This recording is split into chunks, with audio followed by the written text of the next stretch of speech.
We're diving into a high-stakes thriller right out of the pages of ancient history.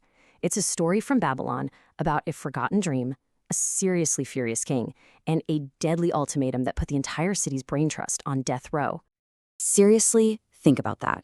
Forget a tough performance review. Imagine your boss wakes up in a bad mood, can't remember something, and demands you tell them what it was, or you're fired. Now, what if instead of being fired, you and all your colleagues were going to be executed? Sounds completely insane, right? Well, for a group of royal advisors in ancient Babylon, this wasn't a hypothetical. This was their terrifying new reality. So, our story kicks off with one of the most powerful men in the ancient world, King Nebuchadnezzar, facing a problem that's, well, it's all in his head. He's totally haunted by a nightmare he can't even remember. And we can actually pinpoint when this all went down. We're talking 603 BC. Nebuchadnezzar is pretty new to the throne. It's only his second year. Fun fact, the Babylonians didn't even count a king's first year of rule until the next New Year's festival. So he's just getting his feet under him, solidifying his power, when this dream comes along and just rocks his entire world. You know that feeling, right? You wake up, your heart is pounding, but the details of the dream are just slipping away like smoke. That's exactly where Nebuchadnezzar is. But for a king back then, a dream wasn't just your brain sorting through the day's junk mail. Oh no, it was seen as a direct message from the gods, an omen about the future of your kingdom. And for him, the most important message of his life had just vanished into thin air. So, what do you do when you're an all-powerful king with a serious case of anxiety? You call on your experts, of course, but he's not just looking for a simple consultation. He's about to put them through the ultimate, and I mean ultimate test. He summons the whole crew, the A-team of ancient wisdom. You've got the magicians, the astrologers, the sorcerers, and the Chaldeans, who were this elite class of priests and scholars. This was like assembling the top minds of the nation. These were the guys who were supposed to have all the answers. At first, the king's request sounds totally normal. He basically says, "Hey guys, I had a really disturbing dream, and I need you to tell me what it means." You know, standard procedure. The wise men are probably thinking, okay, piece of cake, an easy day at the office. So the Chaldeans, who kind of step up as the spokesman, give the textbook professional reply. "You got it, O king. Just tell us the dream and we'll work our magic. We'll tell you exactly what it means." But oh boy, they have no idea. They just walked straight into a trap. And here it comes.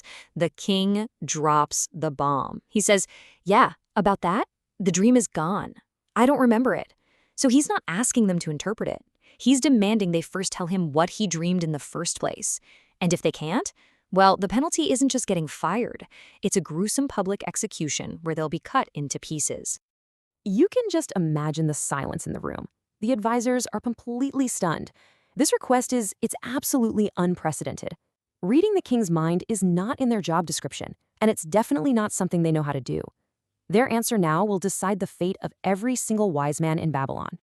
So in a moment of just pure desperation, and honesty to be fair, they tell him the truth. They say, "Look, king, no one on earth can do this. What you're asking for is literally impossible for a human being. Only the gods could possibly know your dream." Now, they're not wrong, but telling a paranoid, all-powerful monarch that you can't help him, that was the worst possible thing they could have said. Yeah, admitting they were powerless didn't exactly earn them any brownie points. In fact, it does the opposite. It ignites the king's rage and turns his personal anxiety into a citywide death sentence. He completely loses it, snaps. And it's not just about the guy standing in front of him anymore. He issues a decree to kill them all, every single magician, astrologer, and scholar in the entire kingdom. He's decided to just wipe the whole class of experts off the map.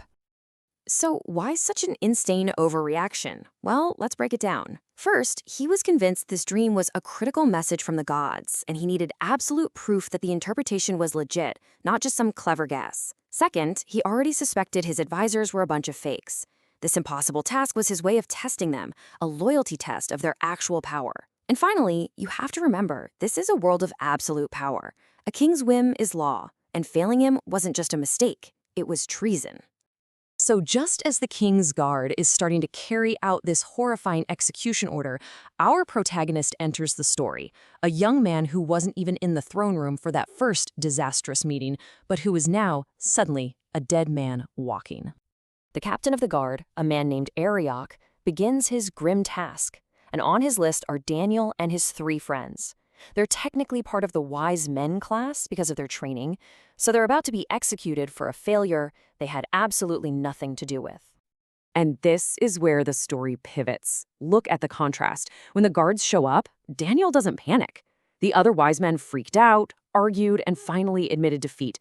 But Daniel, he responds with counsel and wisdom. He doesn't say it's impossible. Instead, he does something incredibly bold. He goes to the king and asks for the one thing the others were accused of stalling for, more time. And he promises that he will deliver the answer. So what's Daniel's grand strategy? It's not based on star charts or secret spells. It's actually incredibly simple and profound. First, he goes home to get away from the chaos. Second, he gets his best friends together, explains the insane life-or-death situation they're in. And third, together, they pray. They ask for mercy, for divine intervention from the God of heaven to reveal this impossible secret. And that's where we're going to leave it for today. The execution order is on pause, but the clock is ticking. The greatest minds in the most powerful empire on earth have already declared the task impossible. Daniel has just staked his life and the lives of his friends on a single prayer. It really makes you wonder, when you're up against an impossible demand from an absolute ruler, what power actually holds the final say?